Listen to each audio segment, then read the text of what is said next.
Olá! O tema do nosso vídeo de hoje é qual é o significado da Trindade e como ela se manifesta na teologia. Então iremos falar um pouco sobre a doutrina da Trindade. É uma doutrina geralmente bem aceita dentro das denominações cristãs, porém ainda assim muito rejeitadas por outras. Então iremos falar sobre o seu significado e como podemos ver ela se manifestar dentro da teologia. Se você entende a doutrina da Trindade de uma outra forma, deixe nos comentários a sua opinião. Vamos começar então. A definição da Trindade. A Trindade é a crença de que Deus é um Deus composto, formado por três pessoas distintas: o Pai, o Filho e o Espírito Santo. Ambos compõem um só Deus. Vale lembrar que o termo Trindade não aparece nas Escrituras, tá? Porém, é um entendimento, é uma forma que nós entendemos, né? E que está muito explícito nas Escrituras. Cada uma das três pessoas da Trindade é Deus, sendo iguais em autoridade, em glória, poder. Cada um igual à outra, merecendo o mesmo culto, a mesma devoção, a mesma confiança e a mesma fé, pois são um único Deus. Vamos ver agora então as bases bíblicas usadas para defender essa doutrina. E vale lembrar que a doutrina da Trindade não é uma forma de triteísmo, ou seja, não é uma crença em três deuses, tá? O primeiro versículo que nós usamos é de Mateus 28:19, que diz: Portanto, vão e façam discípulos de todas as nações, batizando-os em nome do Pai, do Filho e do Espírito Santo. Jesus destaca o mandamento de batizar os discípulos no nome triuno de Deus, elaborando assim o uso mais antigo da fórmula trinitária do qual temos conhecimento. O nome está no singular e quando ele abrange as três pessoas, sugere uma unidade de ser entre Pai, Filho e Espírito Santo. Outra forma que usamos para interpretar e entender essa doutrina é que o Pai é Deus, Jesus é Deus e o Espírito Santo também é Deus. Então, Deus existe em três pessoas. Primeiro, o Pai, ele é Deus. 1 Coríntios 8:6 diz assim: Para nós, porém, há um único Deus, o Pai, de quem vêm todas as coisas e para quem vivemos. Aqui então, o apóstolo Paulo fala sobre o único Deus, o Criador do universo e Pai de todo o seu povo. Logo, entendemos que Deus também é Pai. Em 1 Pedro, capítulo 1, versículo 2, diz assim: escolhidos de acordo com o pré-conhecimento de Deus Pai, pela obra santificadora do Espírito, para a obediência a Cristo Jesus e a aspersão do seu sangue, graça e paz lhe sejam multiplicadas. Aqui então nós já vemos que todas as três pessoas da Trindade estão envolvidas na obra de redenção do seu povo escolhido. Um outro versículo que nós utilizamos é João 20:17. Jesus disse: Não me segure, pois ainda não voltei para o meu Pai. Vá, porém, aos meus irmãos e diga-lhes: Estou voltando para o meu Pai, e o Pai de vocês, para o meu Deus e o Deus de vocês. Aqui então, Jesus diz que o Pai é dele mesmo e também é Pai de todos os cristãos convertidos e redimidos pelo sangue de Cristo, como está em João 1:12 também. Nós podemos ver também que o Filho Jesus também é Deus. Lá em Colossenses, né, capítulo 2, versículo 9, vai dizer assim: Pois em Cristo habita corporalmente toda a plenitude da divindade. Aqui então o apóstolo Paulo fala que a natureza de Cristo é divina. Foi do agrado de Deus habitar no corpo do Cristo vivo e não dentro de um templo, como era na época do Antigo Testamento. João 10:30 Eu e o Pai somos apenas um. Aqui Jesus então revela que o Pai e ele é um só. Como no grego a palavra um, que se pronuncia en, ela é neutra. Então podemos ler também como uma coisa só, né? Eu e o Pai somos uma coisa só, né? E isso também pode ser aceito. No princípio era o Verbo e o Verbo estava com Deus, e o Verbo era Deus, de João 1. A palavra de Deus ela é uma autoexpressão poderosa na criação, revelação e na salvação. O Filho de Deus, Jesus, personifica essa palavra como uma autorrevelação definitiva de Deus. Lá em Tito 2,13 diz assim: aguardando a bendita esperança e a manifestação da glória do nosso grande Deus e Salvador Jesus Cristo. Aqui então Paulo vai afirmar a divindade de Jesus, equivalente ao do próprio Deus, que se entregou, morreu na cruz, a fim de nos redimir.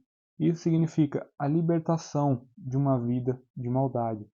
Então nós veremos também que a Cristo são atribuídos os atributos que são designados somente a Deus. Por exemplo, de santidade. Em Marcos 1,24 diz assim: o que queres conosco, Jesus de Nazaré? Vieste para nos destruir? Sei quem tu és, o Santo de Deus. Também fala em 2 Coríntios 5,21: Deus tornou pecado por nós aquele que não tinha pecado, para que nele nós tornássemos justiça de Deus. Um outro atributo também é o da eternidade. Lá em João 1,1, tá? Diz assim: no princípio era o Verbo estava com Deus e o Verbo era Deus. Também Hebreus 1, do 8 ao 9, vai dizer: contudo, a respeito do Filho, diz: o teu trono, ó Deus, subsiste para todo sempre. Cetro de justiça é o cetro do teu reino. Hebreus 1, versículo 8 ao 9. Um outro atributo também atribuído a Jesus é o atributo da criação. Lá em Colossenses capítulo 1, versículo 16 diz: pois nele foram criadas todas as coisas nos céus e na terra, as visíveis e as invisíveis, sejam tronos ou soberanias, poderes ou autoridades. Todas as coisas foram criadas por ele e para ele. Então, a oração também e a devoção devem ser dirigidas a Cristo, como a Bíblia nos ensina. Então, conforme esses atributos que são dados a Cristo, nos é ensinado de forma clara a sua divindade. Caso contrário, seria uma blasfêmia atribuir a ele esses atributos caso ele não fosse Deus. Também a gente pode ver alguns versículos da Bíblia que o Espírito Santo ele também é Deus, tá? Como, por exemplo, lá em Atos, capítulo 5, versículo 3 ao 4, vai dizer assim: então disse Pedro: Ananias, por que encheu Satanás teu coração? Para que mentisse ao Espírito Santo? Não mentistes aos homens, mas a Deus. Também em 1 Coríntios 2,11 diz: porque qual dos homens sabe as coisas dos homens, senão o seu próprio Espírito que nele está? Assim também as coisas de Deus ninguém as conhece, senão o Espírito de Deus. Ora, o Senhor é o Espírito, e onde está o Espírito do Senhor, aí há liberdade. Lá em 2 Coríntios 3,17.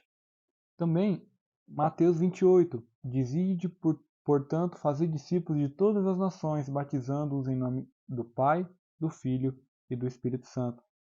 O Espírito Santo ele é colocado ao mesmo pé de igualdade com o Filho e com o Pai. E ele tem os mesmos poderes e atributos. A gente vê também o relacionamento pessoal. Nas relações pessoais que a Trindade tem entre si, é evidenciado que são pessoas diferentes, né? Se torna evidente. As suas designações Pai, Filho e Espírito Santo testificam isso. Usam mutuamente os pronomes eu, tu e ele, quando falam um do outro ou entre si. Por exemplo, Mateus 17, João 17 também, João 16 a 13. Então, o Pai ama o Filho e o Filho ama o Pai. O Espírito Santo glorifica o Filho, né? Também a gente tem João 3,35. O Filho, ele ora ao Pai, lá em João 17, também João 14. O Pai envia o Filho e o Pai enviam o Espírito Santo, que atuam como seu gerente. Por exemplo, Mateus 10:40, João 17:18, do 14 ao 26. Portanto, pelo fato de usar pronomes eu, tu entre si, é evidenciado que há um só Deus em três pessoas distintas, porém elas são apresentadas separadamente. As três pessoas distintas são apresentadas em 2 Samuel 23, 2 ao 3, que diz: O Espírito do Senhor falou por meu intermédio, sua palavra esteve em minha língua. O Deus de Israel falou, a rocha de Israel me disse: Quem governa o povo com justiça, quem o governa com o temor de Deus, como a luz da manhã, ao nascer do sol, numa manhã sem nuvens. Isaías 48:16 vai dizer: Chegai-vos a mim, ouvi isto. Não falei em oculto desde o princípio, mas desde o tempo em que aquilo que se fez eu estava ali. E agora o Senhor Deus me enviou o seu Espírito. Igualmente, à vista do fato da criação ser atribuída a cada pessoa da divindade, separadamente, como também a Elohim com suas palavras, também disse Deus: façamos o homem à nossa imagem, lá em Gênesis 1:26.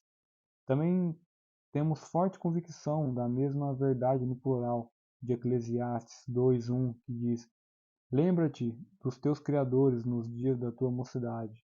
Isaías 54, que diz: Porque o teu Criador é teu marido. A Trindade, então, ela foi mais completamente definida, no credo atanasiano. Atanásio foi um clérigo que apoiou Constantino lá em Nicéia, e o credo que leva o seu nome declara assim: Adoramos um só Deus em Trindade.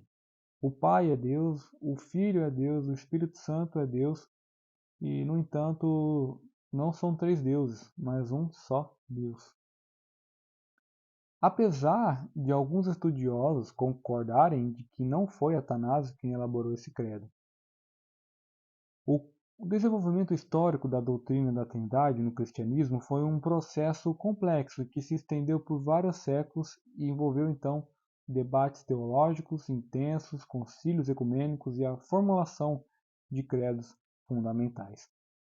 Então, o desenvolvimento da doutrina da Trindade é um testemunho da busca da Igreja por uma compreensão mais profunda do mistério de Deus conforme revelado em Jesus Cristo e nas Escrituras. A doutrina trinitariana, embora complexa, permanece central para a fé cristã, expressando a unidade e a diversidade do Deus Uno em três pessoas.